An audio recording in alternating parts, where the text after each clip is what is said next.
Welcome to section number 4 of the Freedom Through Mindfulness Mini Self-Empowerment Program. And if you want your life to change, you have to be willing to change. Okay, here you are.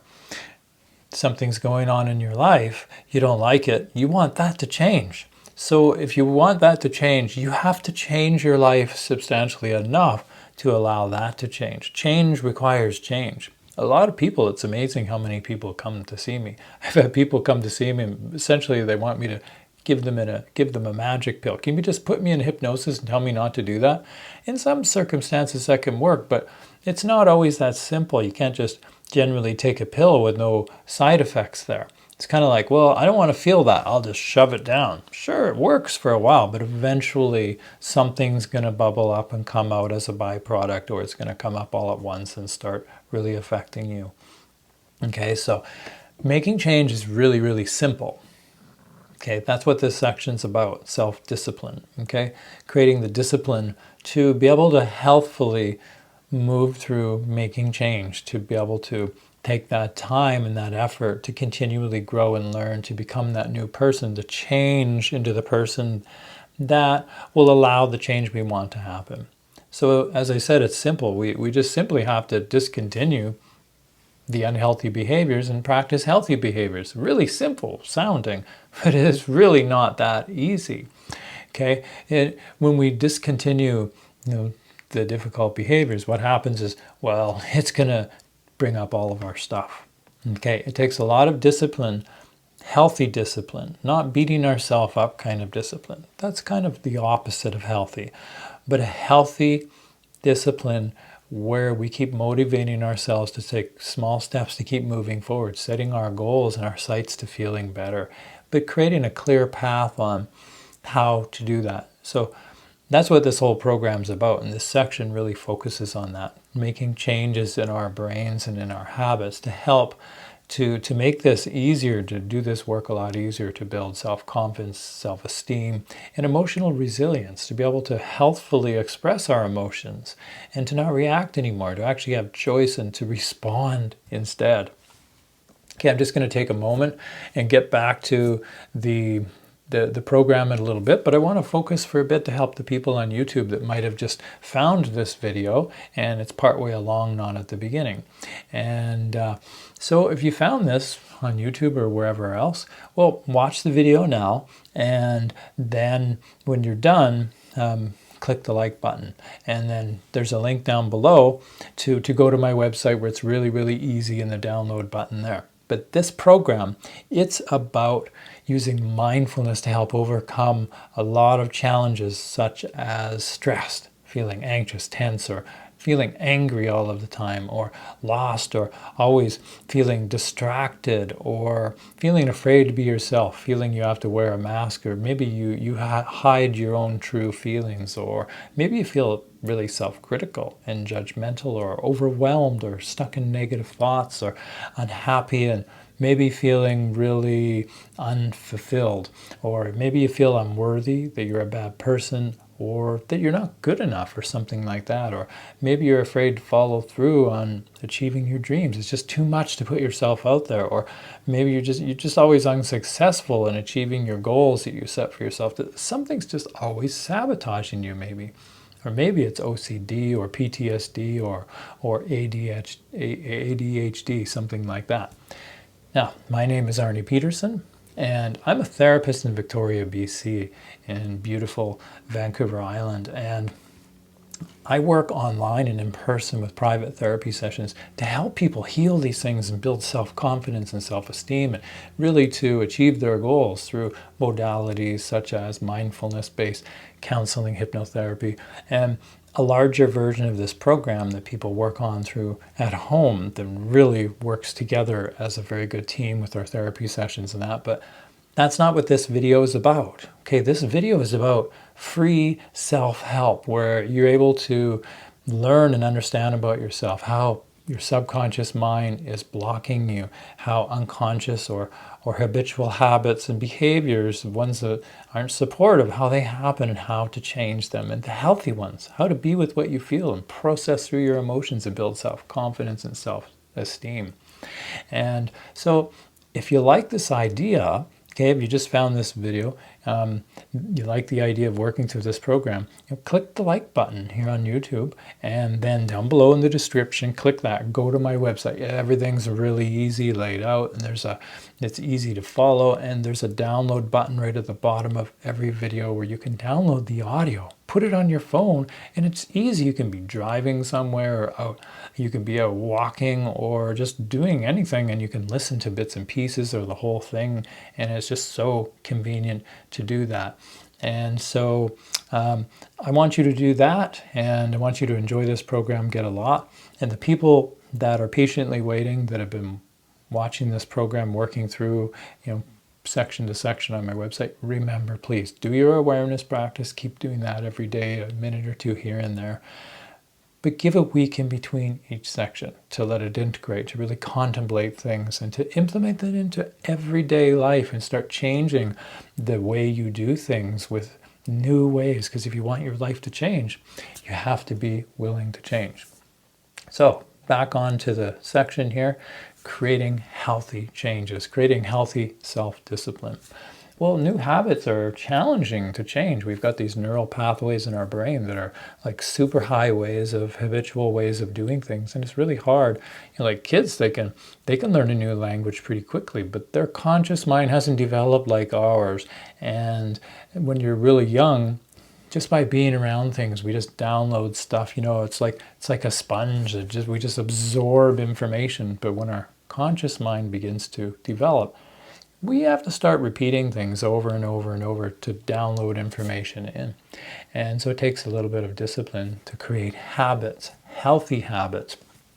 And so it's kind of like pathways in a field. When I was a kid, there was this place that I used to really like near where I lived, and there was all this grass and broom bushes and trees and everything.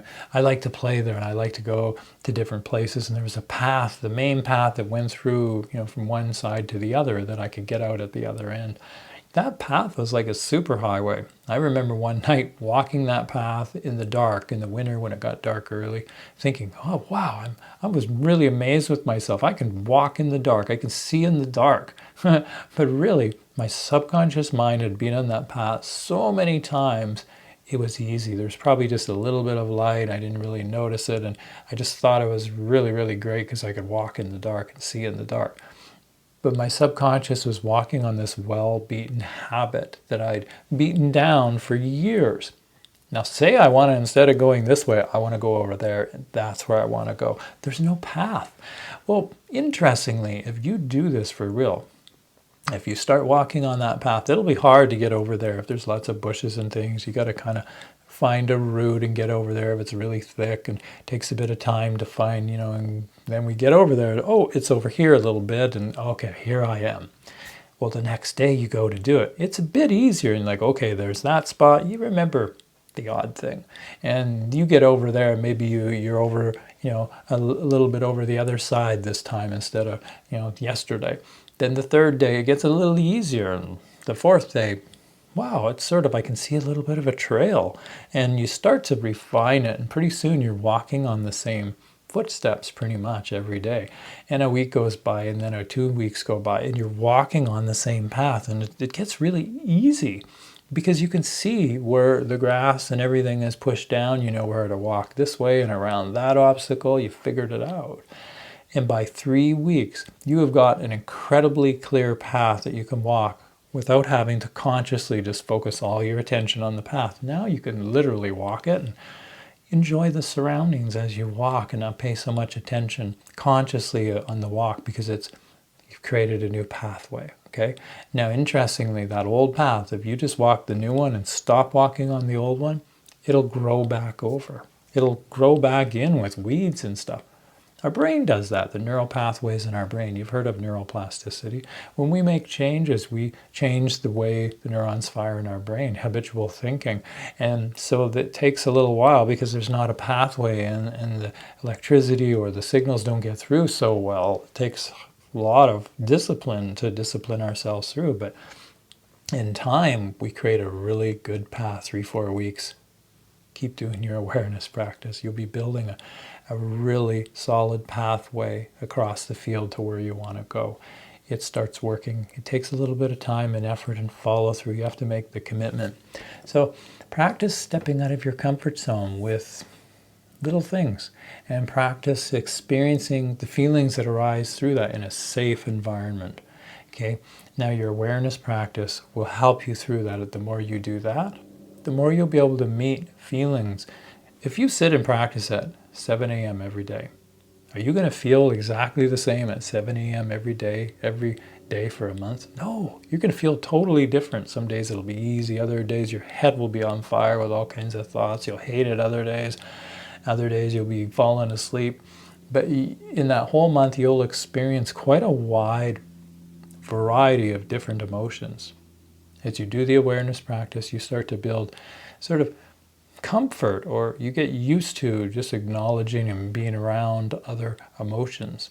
And it's sort of like with chickens or something, and they're trying to socialize the younger chickens to put in the coop. If they just put them in right away, there'll be a lot of conflict and they'll get hurt. But if they start moving them closer in another cage, closer, pretty soon they start getting socialized and the other chickens get used to them until they can actually go all together. As we start being with these feelings and emotions, we start getting more used to them, more comfortable with them. And pretty soon they're not scary anymore. So that when we're out and about, we can now be with them. We can be friends with them. We can be okay with them. We can process through them. So this is important, the awareness practice. So how much do you arrange your life around your fears and uncomfortable feelings? Really? When you go, I don't want to do that. Is it because of a feeling? Chances are it's because of a feeling. I don't like that feeling when I go do that. I don't want to do that. I don't want to be in public or around that. Or I don't like that thing because it makes me feel, I don't want to eat that food because it makes me feel something I don't want to feel. And so how much do you arrange your life around fears and uncomfortable feelings? Really, this is really important. If we want our life to change, we have to be willing to change and start stepping out of our comfort zone a little bit and expanding our ability to feel a little more. Because if this is our comfort zone, but this is where we want to go, but we're not willing to leave this fence, we can't get here ever. We're just going to see here and wish we were there and always have the experience of wanting to be there, but always being unsuccessful and feeling sad and that we have something missing. But if we can't bring that here, we can expand our comfort zone, and pretty soon we've expanded our comfort zone big enough to encompass what we want, because we can be with more. You see what I mean? This is what's going to happen. So what are your dreams and desires? Really think about that. Really contemplate what they are, your big goals and dreams and desires. Put them aside for now. They might be too big to start with. We got to start small, easily achievable steps. We're making success steps, baby steps. If you practice doing something and it's too much, you stretch yourself too far, like doing the awareness. I'm going to sit for an hour for the awareness practice. It's too much. And that's why I start with a few minutes a day or every few days, because we could set a timer and we could do that. But if we do it too much, set our goal too high, what's happening is we're practicing discontinuing a new behavior.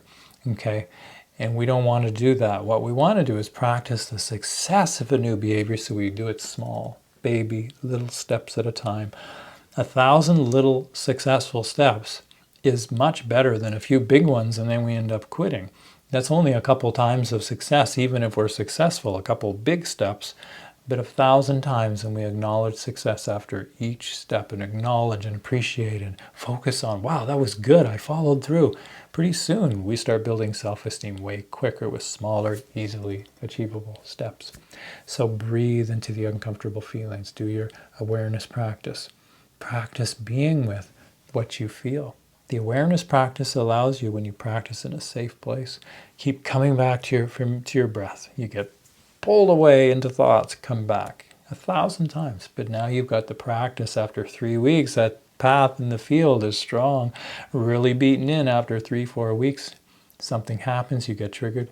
You automatically come back to your breath. And because you did it in a safe, comfortable place and you felt that feeling of ease in your body that kept making your body resume homeostasis and let go and turn off fight or flight, that's what starts to happen when after 3-4 weeks of doing this regularly, you're out and about, something that normally would trigger you into a challenging state. Well, What happens is you come back to your breath and you come back to the association of that safe place, of that state of just ease. Your breathing slows down and it turns off fight or flight enough that you're able to contemplate truth. Okay, everything's safe, talk your way through it. You start to ground and center yourself into your breathing. Pretty soon you can make a mindful choice of what to do next, and then you go, oh, I've never done that before. This is incredible. You just feel amazing. Okay, so do that. Your awareness practice is really important. Get to know your uncomfortable feelings. Make friends with them. They are where your freedom are, because the things you want most in life, they are, on the other side of your fears and uncomfortable feelings, outside your comfort zone. So we have to expand our comfort zone, and then we start creating emotional confidence that we can move through what we feel and move through whatever steps it takes to get to our goals. One step, one little success, one little goal at a time, and we get to the bigger goal. Not one step at a time, but a little bit at a time, and bite-sized baby steps, okay? So do this practice, building the self-discipline. Find little things. Even I'm going to brush my teeth in 10 minutes, just to do it and to do something different, to make a change. And I'm going to the timer went, I'm going to go brush my teeth. And then when I finished, I did it. No big deal. But then you see some clothes in the corner. I'm going to go pick that up. It only takes 10 seconds. You pick it up, put it away. But how long was that there? Being in the way, and every time you walk by, subconsciously, oh, I should pick that up. Oh, I should pick that up. A million times of that. That's a lot more energy than what it took to just pick it up. And so you do those little things, and then you start getting better and better. And pretty soon you start building healthier boundaries within yourself. You start trusting yourself, building confidence you can be with what you feel, building confidence that life is safe. It is safe for me to be me. Pretty soon you can go out and do things you couldn't do before because you could be with what you feel. Pretty soon, you're able to speak your truth. You're able to speak and say things you couldn't say before, and to say them very clearly because you're not all filled with fear and anxiety and tongue-tied.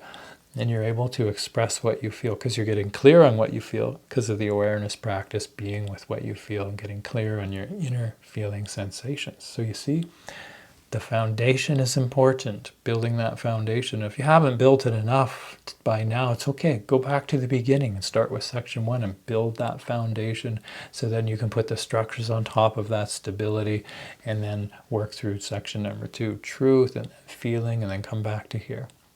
Okay, so if you like this video, okay, and you're watching it on YouTube, click the like button, share it, and even subscribe if you like. And then in the description below, click the link, go to my website, and watch the beginning intro video. And if you're already there and already doing that, and you've watched the videos up to this point, give it a week in between. As I always say, practice your awareness practice. And write down little notes in between of the main points of each section and follow them. The first section of mindfulness, and then truth, and then feeling, all those sort of intentions with those, because they all add up. But keep doing your awareness practice in a safe place, and do it every day if you can for a few minutes, and keep coming back to your feeling sensations. So I hope you've really enjoyed this video, and I'm excited to see you in section number 5, and I wish you an absolutely wonderful rest of your day.